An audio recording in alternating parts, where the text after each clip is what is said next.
My son-in-law burst into my living room that morning, waving his debit card like it had betrayed him. "There's nothing in the account," he shouted. My daughter stood behind him, crying. Not because I was hurt, but because I had finally moved my retirement where they couldn't touch it. That was the day they learnt something the hard way.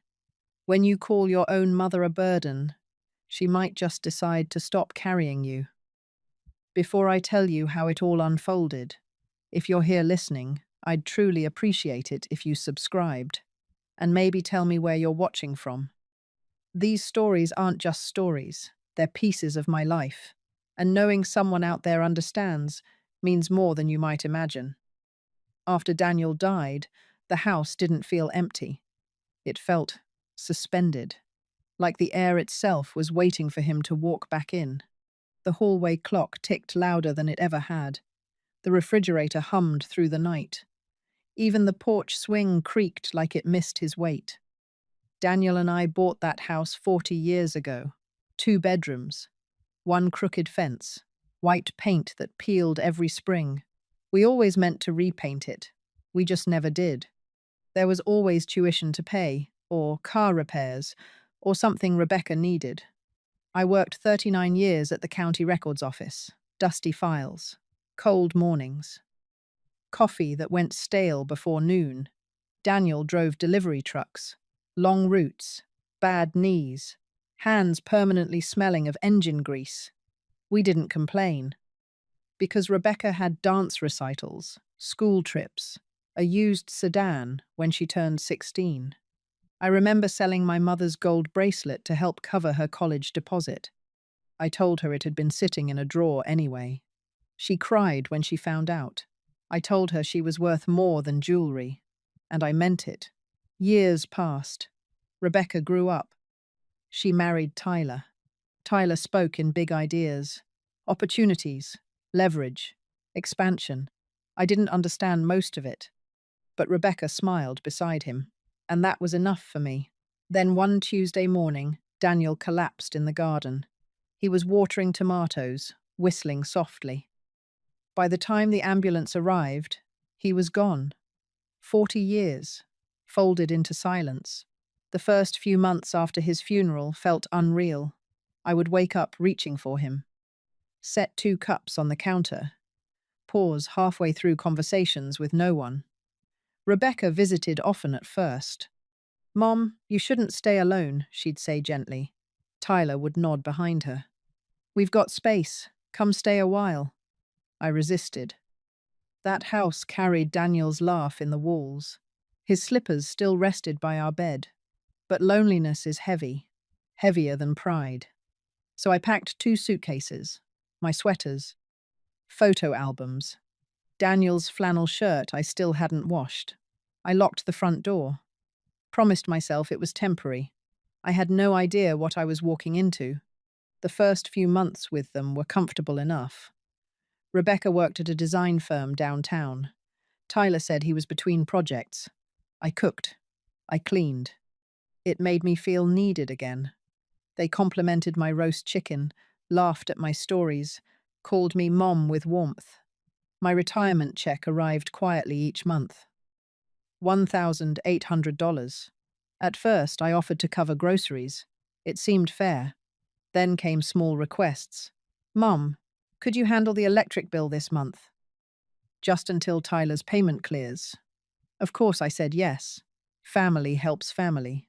That's what Daniel always believed. One evening, Tyler suggested something practical. "It might be easier if your retirement deposits into our joint account. We'll manage the expenses. You won't have to worry." Rebecca squeezed my shoulder. "You don't need financial stress at your age." I signed the paperwork, without reading closely. I trusted them. Why wouldn't I? They were my daughter and son-in-law. Slowly, something shifted. Breakfast had to be ready by 6:30 sharp. Laundry folded a certain way. Dinner on the table before Rebecca came home. Tyler stopped thanking me. Rebecca stopped asking how I was sleeping. I told myself they were just busy. I ignored the oversized television in the living room, the weekend trips I wasn't invited to, the designer handbags Rebecca started carrying. When I once mentioned returning to my own home, Rebecca frowned. Mom, that house is too much for you alone, Tyler added softly. You're safer here. Safer. I repeated that word at night. Safer. But sometimes safety feels like control, and sometimes kindness changes shape when money is involved. I didn't see it clearly then, or maybe I didn't want to. I kept cooking, kept folding, kept believing I was preserving peace. I thought I was protecting my family. I didn't realize I was slowly disappearing inside it. I didn't know it then, but that quiet routine was the last calm I would feel for a long time. The first crack was small, almost invisible. Tyler came home one afternoon, irritated. He tossed his keys on the counter. Card got declined, he muttered. Rebecca looked at me. Just for a second. Too fast to mean nothing.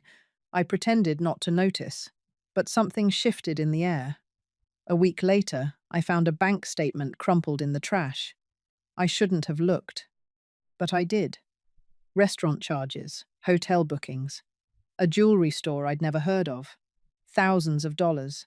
My retirement was $1,800 a month. Their spending was nearly double that. I sat at the kitchen table and traced the numbers with my finger. They weren't subtle, they weren't careful. But that wasn't the worst part. The worst part was the small withdrawals. $42 at a wine bar, $68 for nail appointments, $119 for concert tickets. Little drips, month after month, while I reused tea bags, while I postponed refilling my arthritis medication to save a little. That's when something inside me stopped making excuses. Still, I didn't confront them. Not yet. Then came the morning, everything cracked open. It was the first of the month. Tyler stormed through the front door before noon, his face red, his breathing sharp. The account is empty, he barked. Rebecca hurried in behind him, pale, shaking. Mom, what happened to the deposit? I folded the dish towel slowly, placed it beside the sink. My retirement arrived, I said quietly. Then where is it? Tyler snapped. In my account. Silence. Rebecca blinked. What do you mean, your account? I didn't raise my voice. I didn't flinch. I opened a new one last week. Tyler stepped closer. You changed the deposit? Yes. Rebecca's eyes filled instantly. Mom, you can't just do that. We have bills. Bills! I walked to the dining table, placed the printed statements down carefully, neatly stacked. $76,420, I said. In 3.5 years. Tyler grabbed the papers. That's household expenses, is it? I asked gently. I pointed to a line. $2,100, beach resort, another line. $1,300, diamond bracelet. Rebecca's lips trembled. You wanted to help us, she whispered. I wanted to support you, I corrected. Not finance your lifestyle. Tyler's tone sharpened. You live here. You eat our food. I looked slowly around the room. The hardwood floors Daniel refinished himself. The chandelier I saved 2 years for. The walls I painted while pregnant with Rebecca. This is my house, I said calmly. My name is on the deed. Rebecca gasped. Tyler's fists tightened at his sides. You're selfish, he hissed. I didn't argue. I didn't shout. I just felt something inside me settle. I'm done pretending, I replied. Rebecca's tears fell harder now. You're tearing this family apart. No, I said quietly. I'm refusing to be torn apart any longer. That's when I knew I would not stay silent.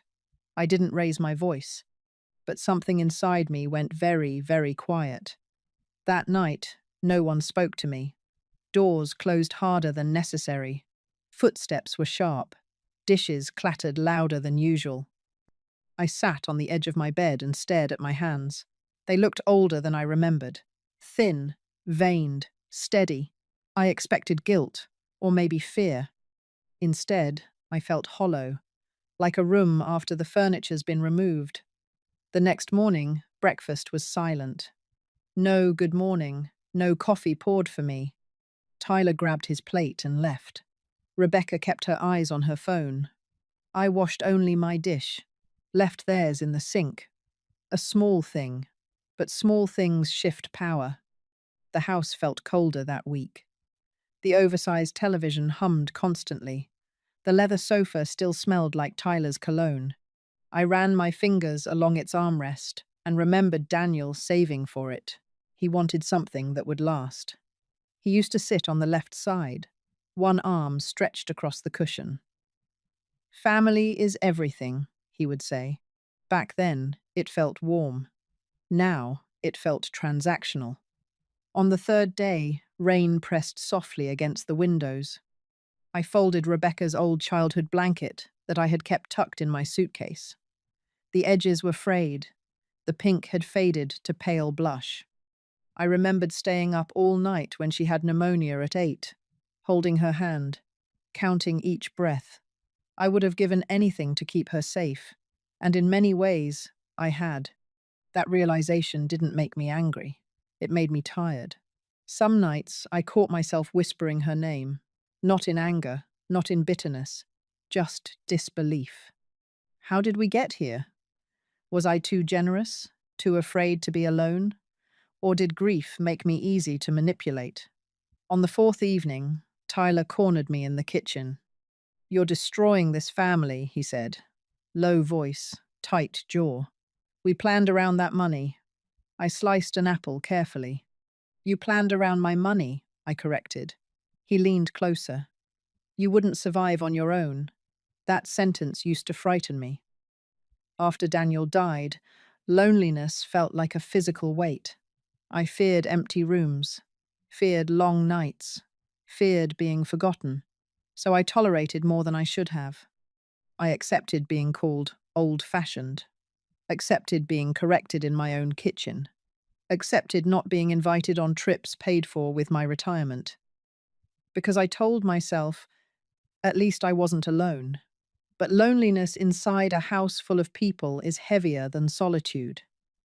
That was the truth I finally saw. On the fifth night, I lay awake listening to their muffled argument. Tyler's voice sharp, Rebecca crying softly. I heard the words, credit cards, loans, due dates. They were drowning. And for the first time, I wasn't their life raft. I didn't feel powerful. I felt clear. Clear about what I had allowed. Clear about what had to change. At 3 a.m, I got up, made chamomile tea, sat at the kitchen table where Daniel once read the newspaper. The house was dark. The clock ticked softly. I looked at my reflection in the window. A widow, a mother, a woman who worked nearly 4 decades. Not a burden, not an obligation, not a convenience. I didn't feel angry. I just felt finished pretending. I realized something important in that quiet kitchen. You can love someone deeply and still refuse to be diminished. You can protect your heart without abandoning your dignity. And I knew then, if I was going to take back my retirement, I would also take back my voice. Not with shouting, with terms. Calm, clear, unmovable. Because patience isn't weakness, it's quiet strength. The next morning, I chose my clothes carefully. A soft blue blouse, pressed slacks, comfortable shoes. Nothing dramatic, just deliberate. Tyler was still asleep. Rebecca had already left for work. The house was quiet in that tense way that follows a storm. I picked up my purse, walked out without announcing it, took the bus downtown. My hands rested calmly in my lap, but my mind was steady and sharp. The bank doors slid open with a quiet hiss.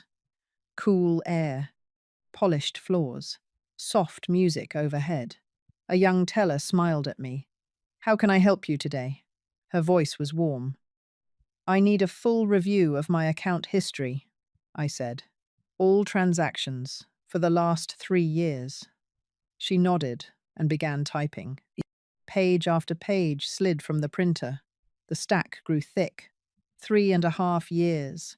Every charge, every withdrawal, every quiet misuse of trust. I read them slowly, not rushing, not reacting, just observing. The beach resort, the diamond bracelet, the electronics store, and the steady trickle of smaller indulgences. It wasn't rage I felt, it was confirmation. This hadn't been temporary help, it had been a system. I asked for 3 full copies. The teller paused. "Is everything all right?" she asked gently. I met her eyes. "It will be," I said. Then I took the next step. "I'd like to open a new account." Her fingers moved across the keyboard. "And I want my retirement benefits redirected immediately. No theatrics. No trembling, just signatures. Verification codes. A new debit card printed and sealed. My name engraved cleanly across the front. Margaret Alvarez." I held it for a moment. It didn't feel like plastic. It felt like restoration. I slipped it into my purse carefully. On the bus ride home, I opened a small notebook. I wrote numbers. $800 fair rent. Utilities split evenly. Groceries separate. Clear boundaries. No blurred lines. When I stepped back into the house, Tyler was on the couch watching sports. He barely glanced up. Comfort makes people careless. I moved quietly through the kitchen. Prepared dinner as usual. Roast chicken. Steamed vegetables. Routine can be disarming. That evening, I placed the bank statements neatly inside a folder, labeled, dated. Evidence isn't anger, it's clarity. That was when the title formed clearly in my mind. My daughter called me a burden, so I took back my retirement. It wasn't revenge in the dramatic sense. It was correction. It was balance. For the next 5 days, I remained steady. Breakfast on time, laundry folded, polite responses. Tyler relaxed again. Rebecca stopped avoiding my eyes. They assumed the tension had faded. But silence can be strategic. On Sunday evening, I overheard Tyler on the phone. "Deposit's coming," he said.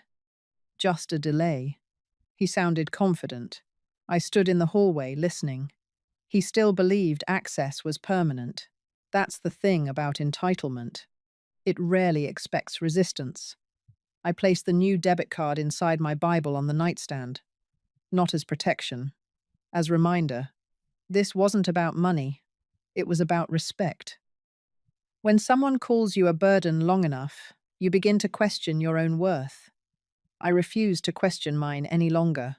Monday would come, the old account would remain empty, and the truth would arrive without raised voices or dramatic scenes. The stage was set. All I had to do was wait. Monday arrived quietly. Grey sky. Cool air pressing against the windows. I woke before sunrise. Lay still for a moment, listening. The house sounded ordinary, coffee brewing, cabinets opening, footsteps crossing the kitchen floor. Routine can be deceptive. I dressed slowly, button by button, steady hands. When I came downstairs, Tyler was tightening his watch strap. "Running to the bank," he said casually. "Need some cash." He didn't look at me. He rarely did when money was involved. "Drive safely," I replied. Rebecca was still upstairs. I wiped the counter, rinsed my cup, waited. 25 minutes later, the front door slammed. Hard. Tyler's footsteps thundered down the hallway. "Rebecca!" he shouted. Her voice floated down the stairs, confused. "What?" "The account is empty." Silence. Then hurried steps. A phone unlocking. Sharp breathing. "It says insufficient funds," Tyler snapped. "There's nothing in there." Rebecca's voice trembled. "That's impossible. It always deposits on the first." I stepped into the hallway, calm, upright. "My retirement did deposit," I said evenly. They both turned. Rebecca's face was pale. "Then where is it?" "In my account." 3 words. Soft, clear. Tyler stared at me. "You changed it?" "Yes." Rebecca blinked rapidly. "Mom, why would you do that?" I walked toward the dining table, set the folder down gently, opened it, paper sliding softly against wood. You called me a burden, I said. Rebecca inhaled sharply. That night in the kitchen. She looked away. Tyler scoffed. That's not the point. It is, I answered quietly. You decided I was an expense, a liability. I pointed to the statements. $76,000. Tyler grabbed the pages. That's household spending. Is it? I traced a line calmly. $2,100. Beach resort. Another line. 1,300. Diamond bracelet. Rebecca's shoulders slumped. We were stressed, she whispered. So was I replied. But I didn't spend what wasn't mine. Silence settled over the room. Heavy. Tyler's jaw tightened. For the first time, I saw something different in his eyes. Not anger, fear. For years, I had been predictable, reliable, available. Today, I wasn't. You can't just cut us off, he said. I can, I answered. And I have. Rebecca's tears fell openly now. What are we supposed to do? I folded my hands in front of me. You can contribute, I said calmly. $800 in rent each month. Utilities split evenly. Groceries separate. Tyler let out a sharp laugh.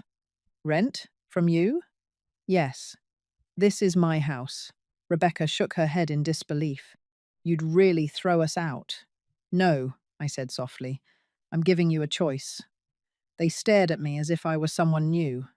Maybe I was. The version of me they relied on would have softened by now, would have apologized, would have said, let's work this out. But I didn't. I stood still. Not angry, not cruel, just steady. You have 2 weeks, I said. After that, I expect a decision. Tyler's face flushed. You're bitter, he muttered. You're alone. That's why you're doing this. That sentence once would have broken me. Loneliness used to feel unbearable. But now, it felt honest. I may be alone, I said gently. But I am not helpless. Rebecca covered her mouth. You're tearing this family apart. No, I replied. I'm refusing to let it tear me apart. No shouting followed, no slammed doors. Just stunned silence. I turned and walked up the stairs, each step slow, measured. When I closed my bedroom door, my hands finally trembled.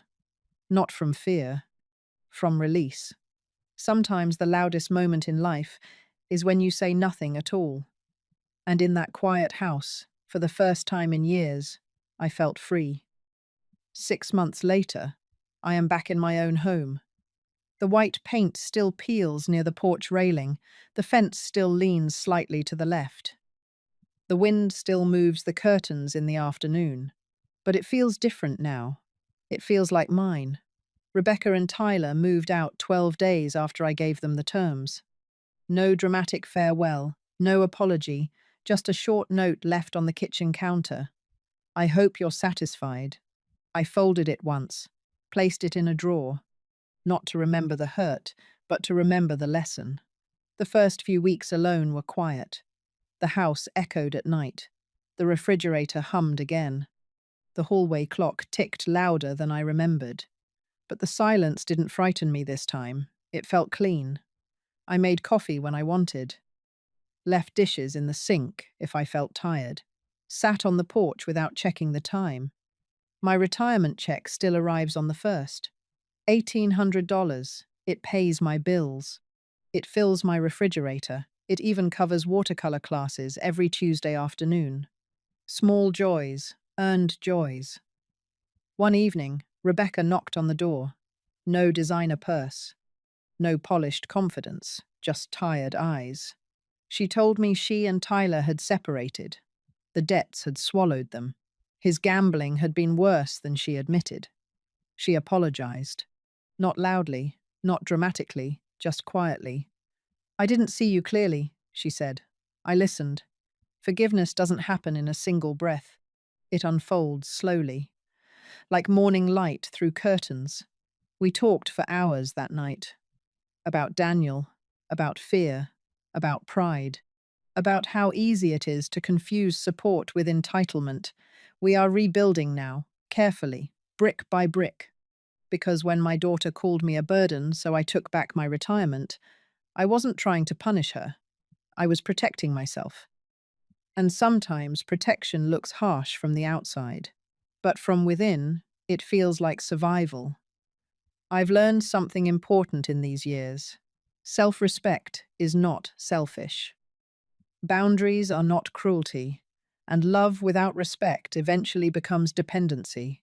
I sleep peacefully now, not because everything is perfect, but because I know my worth is not measured in deposits. Maybe justice isn't loud. Maybe it isn't dramatic. Maybe it's simply being able to sit in your own home, on your own porch, and breathe without fear. And tonight, that is enough. Would you have done the same if it were you? Tell me in the comments and join me for the next story.